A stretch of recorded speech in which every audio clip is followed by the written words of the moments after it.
किसी खास इलाके या किसी खास शख्स के लिए नहीं है, बल्कि उम्मत मुस्लिमा के अंदर कलीमा तय्यबा के अंदर कलीमा तय्यबा ला इलाहा इल्लल्लाह मुहम्मदुर रसूलुल्लाह सल्लल्लाहु अलैहि वसल्लम के झंडे तले जो आ गया, आज का ये त्योहार उन सब के लिए है। यही वजह है कि आज का रोजा हराम करार दिया गया है। आज का रोजा रखना सुन्नत नबवी के खिलाफ है। बिरादरान इस्लाम, तमाम लोग खुशी व मुसर्रत से झूम रहे हैं। बच्चे हो या जवान, बूढ़े हो, औरतें हो, मर्द हो, सब हजरात आज खुशी से झूम रहे हैं। दुआ करें कि अल्लाह तबारक व तआला आज हम लोग जिस तरह जमा हुए हैं, आज हमारे दिल जिस तरह मिले हैं, अल्लाह तबारक व तआला क़यामत तक हमारे दिलों को ऐसे ही मिलाए रखे। मेरे अजीज साथियों, आपसे बहुत मुख्तसर सी बात करनी है। आज का ये जो खुशी का दिन है, आज का ये जो त्योहार है, वो 3 पहलुओं पर मुश्तमिल है। उनमें से पहला पहलू है कि ईद का पस मंजर क्या है, ईद हमें क्यों और किसके नतीजे में और किस तरह मिली। और इसका दूसरा पहलू है कि हमें ईद के दिन क्या करना चाहिए। और इसका तीसरा पहलू है कि जो ईद होती है, अल्लाह तबारक व तआला ने हमको ये जो ईद अता फरमाई, तो ये जब रुखसत होती है तो हमको क्या सबक इससे हासिल करना चाहिए, ईद का दिन हमें क्या सबक देकर जाता है। सबसे पहला पहलू इसके अंदर जो बयान किया गया कि ईद का पस मंजर क्या है। पस मंजर का मतलब होता है कि ईद हमें, आज हम ये जो ईद मना रहे हैं, क्यों मना रहे हैं। आज हम जो ये जमा हुए हैं, तमाम लोग जमा हुए हैं और इतना खुशी का दिन है, तो ये हमको किस तरह मिला, किसके नतीजे में मिला और क्यों मिला। बिरादरान इस्लाम, रमजानुल मुबारक के अंदर एक सच्चा मुसलमान अल्लाह तबारक व तआला के हुक्मों को पूरा करता है। अल्लाह तबारक व तआला ने रोजे का हुक्म दिया तो रोजा उसने मुकम्मल कर दिया। उसको तरावी कहा कि तरावी पढ़ना, उसने तरावी पढ़ी। गोया कि इंसान रमजानुल मुबारक के अंदर अपने आप को पूरी तरह अल्लाह के हवाले कर देता है। दिन में रोजा रखता है, रात को तरावी पढ़ता है, सुबह सेहरी खाता है, शाम में इफ्तारी करता है, कुरान करीम की तिलावत करता है, अल्लाह तबारक व तआला का जिक्र करता है। न जाने किन किन मराहिल से रमजानुल मुबारक के अंदर इंसान को गुजरना पड़ता है। लेकिन इंसान क्यों गुजरता है? क्योंकि उसे पता है कि अल्लाह तबारक व तआला न जाने कौन से नुक्ते पर इंसान की मग़फ़िरत फरमा दे। उसे रमजानुल मुबारक के अंदर हर नुक्ते पर, हर कदम पर उसको अपनी कामयाबी नजर आती है। आप खुद अंदाजा लगाएं कि इंसान दिन भर भूखा प्यासा कि कलेजा प्यास की वजह से मुंह को आने लगता है, लेकिन इंसान अल्लाह तबारक व तआला के हुक्म को ज़ाय नहीं करता। अल्लाह तबारक व तआला ने फरमाया, अस्सौमु ली व अना अजज़ी बिही, कि रोजा मेरे लिए है और मैं खुद उसका बदला दूंगा। और एक जगह इरशाद फरमाया कि मैं खुद उसका बदला हूं। कि तो आप सोचिए कि जिसको अल्लाह रब्बुल इज्जत मिल जाए, उसको किस चीज की जरूरत पड़ेगी। इंसान इन तमाम मराहिल से गुजरता गुजरता जब देखता है कि तू अगर दाएं चलेगा तो तब भी तेरी मगफिरत है, बाएं चलेगा तब भी तेरी मगफिरत है रमजानुल मुबारक के अंदर, तू रोजा रखेगा जब भी तेरी मगफिरत है, कुरान करीम की तिलावत करेगा जब भी तेरी मगफिरत है, अल्लाह तबारक व तआला के सामने सजदा रेज़ होगा जब भी तेरी मगफिरत है। उसको हर तरीके से अपनी मगफिरत का एक निशान दिखता है, चाहे जितनी मुशक्क़तें बर्दाश्त करनी पड़ो, लेकिन वो इस काम को मुकम्मल कर देता है। फिर इंसान यही कहने पर मजबूर हो जाता है कि जान दी हुई उसी की थी, हक तो यह है कि हक अदा ना हुआ।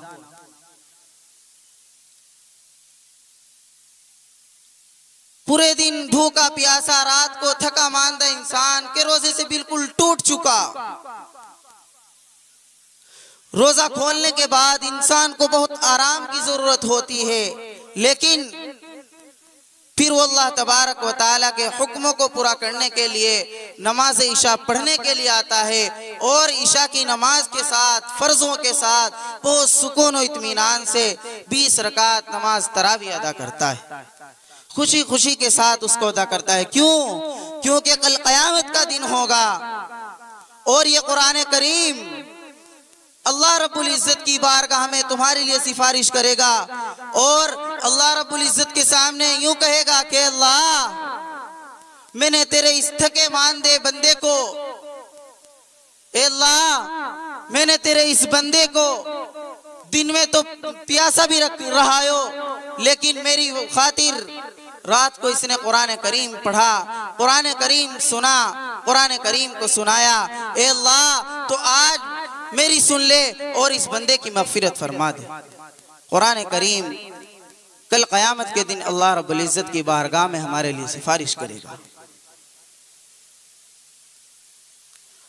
तो मेरे अजीज साथियों, आज का ये मुबारक दिन, आज का ये मुअज़्ज़ज़ व मुकर्रम दिन अल्लाह रब्बुल इज्जत ने हमें रमजानुल मुबारक के नतीजे में दिया है, रमजानुल मुबारक के नतीजे में दिया है। आज के दिन फरिश्ते चौराहों पर बैठ जाते हैं और आवाज देते हैं कि मुसलमानों की जमात किधर जा रहे हो, आ जाओ, अल्लाह रब्बुल इज्जत तुमको बुला रहे हैं, ईदगाह के अंदर आ जाओ, अल्लाह रब्बुल इज्जत का जिक्र करने के लिए आ जाओ, ताकि अल्लाह रब्बुल इज्जत तुम्हारी मगफिरत फरमा दे। मेरे अजीज साथियों, जब इंसान यहाँ से नमाज पढ़कर जाता है, ईद की नमाज से फारिग होकर जाता है, अल्लाह रब्बुल इज्जत से खुले आसमान के नीचे बैठा हुआ अल्लाह रब्बुल इज्जत से अपनी मगफिरत चाहता है, अल्लाह रब्बुल इज्जत से अपने लिए रिज़्क़ की दुआएं करता है, अल्लाह रब्बुल इज्जत से अपने लिए मगफिरत की दुआएं करता है, तो अल्लाह तबारक व तआला उसकी मगफिरत को भी कबूल फरमाते हैं और उसके रिज़्क़ में भी बरकत आता फरमाते हैं, और उसको जहन्नम से निजात देकर जन्नत में भी दाखिला देंगे इंशाअल्लाह। ये तो ईद का पसे मंजर हुआ। फिर दूसरा पहलू है ईद उल फितर का, जो दूसरा पहलू है कि हमें ईद के दिन क्या करना चाहिए। आज ये नहीं कि हम सिर्फ अच्छे कपड़े पहनकर, अच्छी टोपी लगाकर, अच्छे कुर्ते पहनकर हम यूं ही चौराहों पर घूमे, हम यूं ही सड़कों पर अय्याशिया करते फिरे, या हम किसी मजहब के आदमी को, किसी शख्सियत को हम अपनी जात से तकलीफ पहुंचाए, ऐसा नहीं है। मेरा अजीज साथियों, मुसलमान को चाहिए, मुसलमान के यहाँ सबसे पहले बात समझे कि मुसलमान के यहाँ खुशी हो या गमी, दोनों में एतदाल होता है। एतदाल का मतलब होता है ना तो इतना ज्यादा हो खुशी, ना इतनी ज्यादा हो कि इंसान खुशी में कुछ ना समझे, बस सोचता रहे कि बस आज तू ही तू है, और ना इतना गम हो, इतना गम करे, इतना गम करे कि इंसान अपनी जान ही दे बैठे, इतना भी ना गम करना चाहिए, बल्कि इंसान को खुश भी होना चाहिए और गम भी करना चाहिए। और आज का जो सबसे बेहतरीन पहलू है वो मेरे अजीज साथी, हमको चाहिए कि हम अपनी जात से किसी को तकलीफ ना पहुंचाएं। या हम सड़कों पर जा रहे हैं और हम नारे तकबीर के नारे लगाते जाएं या अपने नारे लगाते जाएं या किसी मजहब के नारे लगाते जाएं, मेरे अजीज साथियों, हमें ऐसा नहीं करना है। नबी करीम सल्लल्लाहु अलैहि वसल्लम जब मक्के से मदीना तैयबा हिजरत करके आए तो आपने देखा कि लोग ज़माने जाहिलियत की तरह त्योहार मनाते हैं। आप सल्लल्लाहु अलैहि वसल्लम ने पूछा, ये क्या है? ये जो तुम 2 दिन त्योहार के मना रहे हो, ये क्या चीज है? तो उन्होंने कहा कि अल्लाह के रसूल, ये वही दिन है जो हमारे बाप दादा मनाया करते थे, जो जाहिलियत के जमाने में ये त्योहार हमने सुना था और मनाया था। यही वो त्योहार है जो अब तक चल रहा है। तो नबी पाक सल्लल्लाहु अलैहि वसल्लम ने इरशाद फरमाया कि अल्लाह तबारक व तआला ने तुम्हारे लिए 2 दिन मुकर्रर किए हैं कि तुम उनमें अपने त्योहार मनाओ, उन्हीं को अपने त्योहार मानो। वही तुम्हारे खुशी के दिन हैं कि एक तो कुर्बानी का दिन है और दूसरा इफ्तार का दिन है। इफ्तार का दिन जो आज का दिन है, ईद उल फित्र का दिन है। तो नबी पाक सल्लल्लाहु अलैहि वसल्लम ने उनको बतलाया। नहीं तो मेरे अजीज साथियों, ज़माना जाहिलियत के अंदर आप वाक़यात सुने, आप उनके वाक़यात पढ़े, वो सब करते थे जो नाउज़ुबिल्लाह आज हमारे मजहब के अंदर ये सब कुछ हो रहा है। शराबखोरी हो रही है, जुआबाजी हो रही है, सट्टा खेल रहे हैं। आज के दिन कितने ही नौजवान ऐसे हैं कि जो यहाँ से ईद की नमाज पढ़कर जाएंगे और सोचेंगे कि आज तो खुशी का दिन है, बस शराब पियो, जुआ खेलो, कहीं सट्टा खेलो, किसी मजहब के लोग को परेशानी पहुंचाओ। मेरे अजीज साथियों, हमको ऐसा नहीं करना है। वरना याद रखो कि जो मालिक रहीम है वो जब्बार और कहार भी है, वो पकड़ करने वाला भी है। अगर वो रहम करने वाला है तो पकड़ करने वाला भी एक नुक्ते पर रहम कर देता है और एक नुक्ते पर पकड़ भी कर लेता है। तो मेरे अजीज साथियों, ये ईद का दूसरा पहलू है जो आप हजरात के सामने बयान किया गया। हमें क्या करना चाहिए? बल्कि आज हमको चाहिए कि हम कब्रिस्तान जाएं, अपने मुर्दे भाइयों को ना भूले। कब्रिस्तान जाकर हमको सबसे बड़ा फायदा क्या होगा कि हम इस खुशी के दिन में और इस त्योहार के मौके पर हम अपने आप को ना भूल जाए और हम अपनी आखिरत को ना भूल जाए। क्योंकि मेरे अजीज साथियों, एक खुशी के आंसू होते हैं और एक गमी के आंसू होते हैं। गमी के आंसू, जब इंसान को कोई रुखसत हो जाता है तो उसको गमी के आंसू होते हैं, और खुशी के आंसू होते हैं कि जब मुसलमान आपस में एक दूसरे से मिलते हैं, गले लगते हैं, तो वाक़ियतन बड़ा सुकून मिलता है। जब भाई भाई से गले मिलता है ईद के दिन, तो खुदा की कसम आंखों से आंसू निकल आते हैं। आप खुद ही बताएं, अगर आपका एक भाई आपके साथ पूरे साल नहीं बोला, पूरे साल आपसे कीना रखी, अगर वो आपसे आकर ईद के दिन आकर आपसे गले लग जाए तो मेरे अजीज साथियों, कैसा महसूस होता है? आंखों से आंसू निकल जाते हैं। तो मेरे अजीज साथियों, हमको ये सब चीजें नहीं भूलनी है। अब आखिरी पहलू इसका सुन ले, उसके बाद ईद की नमाज होगी। आखिरी पहलू जो इसका है कि ईद का ये जो दिन है, हमको क्या सबक हासिल करना चाहिए इससे हमको ये सबक हासिल करना चाहिए कि रमजानुल मुबारक के अंदर जो हमने इबादतें की, अल्लाह रब्बुल इज़्ज़त का जिक्र किया, कुरान करीम की तिलावत की, हमने रमजानुल मुबारक के अंदर झूठ बोलना छोड़ दिया था, हमने धोखाधड़ी करना छोड़ दिया था, हमने जिना करना छोड़ दिया था, चुगलखोरी करना छोड़ दी थी। तो ये रमजानुल मुबारक के अंदर हमारी मश्क थी। क्यों ये मश्क कैसी थी? जब आप अपने बच्चों को एक उस्ताद के पास भेजते हैं तो उस्ताद 15 दिन, 10 दिन, 20 दिन उसकी पहली तख्ती की मश्क कराते हैं कि भाई अलिफ ऐसे नहीं ऐसे निकलेगा, बा ऐसे नहीं ऐसे निकलेगा, जीम ऐसे नहीं ऐसे निकलेगा।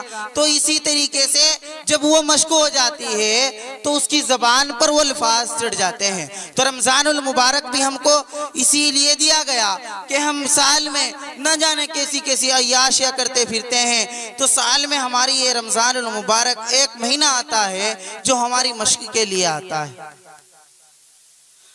हमारी इसके अंदर मश्क होती है।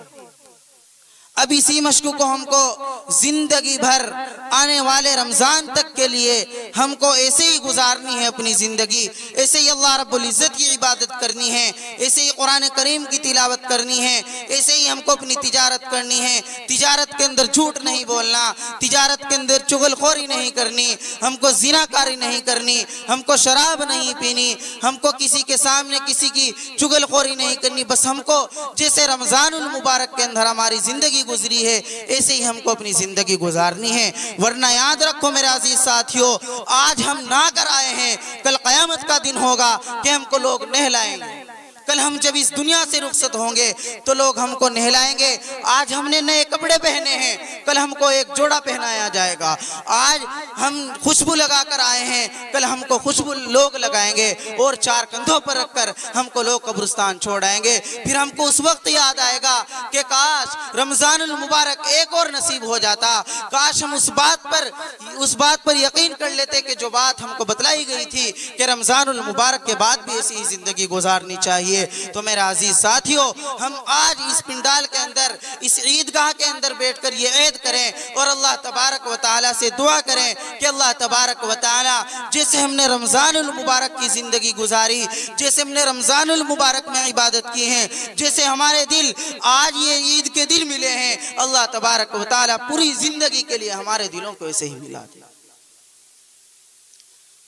तो मेरे अजीज साथियों, ये जो हजरात खड़े हुए बैठ जाएं। अब कारी साहब तशरीफ लाए हैं और ये तकबीर भी बतलाएंगे, उसके बाद ईद की नमाज होगी। जल्द अज जल्द सफ़े बना लें। अल्लाह तबारक व तआला हम सब को इन बातों पर अमल करने की तौफीक मरहमत